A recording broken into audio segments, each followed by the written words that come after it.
नमस्कार साथियों, आज हम लोग बात करने वाले हैं एक ऐसे वीर योद्धा जिन्होंने मुगल को नाक में दम कर दिया और मुगल के जो बागडोर था उसको हिला के रख दिया।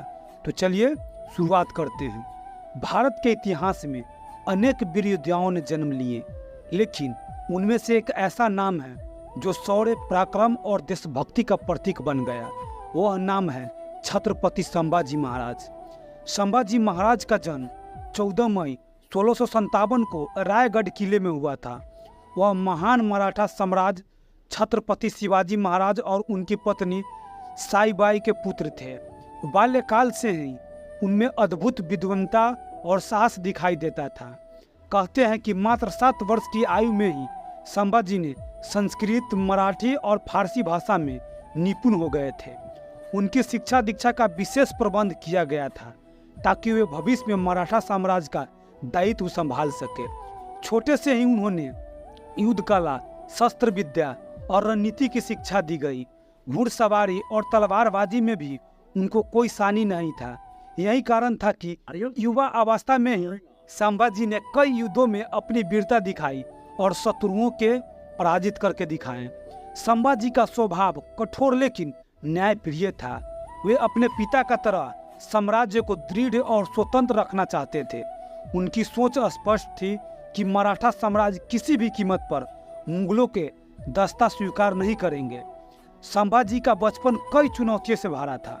उनकी माता साईबाई का निधन उस समय हो गया था जब संभाजी बहुत छोटे थे। माँ का साया खोने के बावजूद उन्होंने अपने आप को दृढ़ और मजबूत बनाया। उनकी व्यक्तित्व जितना साहसी था उतना ही विद्वानपूर्ण भी था। पिता शिवाजी महाराज के जीवन काल में ही संभाजी ने अपनी वीरता और नेतृत्व क्षमता का परिचय देना शुरू कर दिया था। वे मात्र 17 वर्ष की आयु में कई महत्वपूर्ण युद्धों में शामिल हुए और अपनी बहादुरी से सभी को प्रभावित किए। सन 1680 में जब छत्रपति शिवाजी महाराज का देहांत हुआ तब मराठा साम्राज्य को एक सक्षम उत्तराधिकारी की आवश्यकता थी।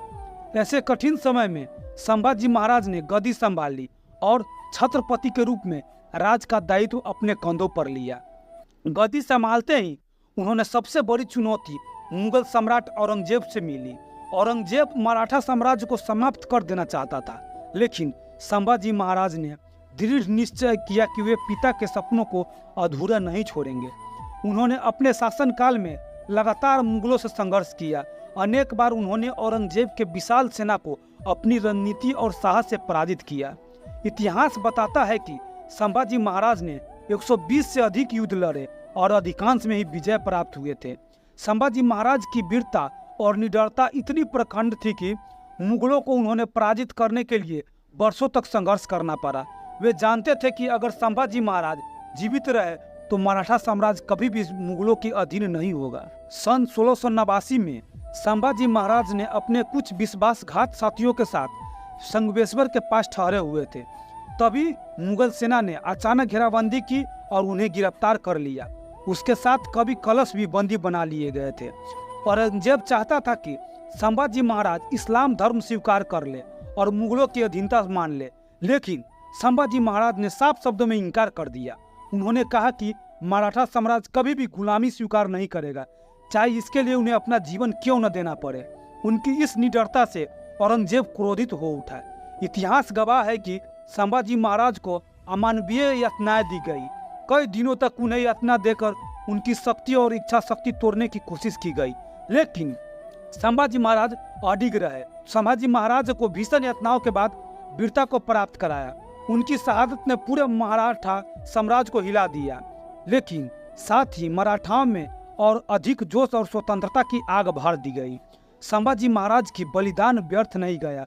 उनकी शहादत ने मराठाओं को संगठित किया और आने वाले वर्षों में मराठा साम्राज्य और भी प्रबल होकर उभरा। आज भी संभाजी महाराज को उनकी अदम्य वीरता, धर्म और स्वतंत्रता के प्रति समर्थन के लिए याद किया जाता है। वे केवल एक योद्धा ही नहीं बल्कि अमर बलिदानी हैं। उनकी गाथा सदैव इतिहास के स्वर्ण अक्षरों में अंकित रहेगी।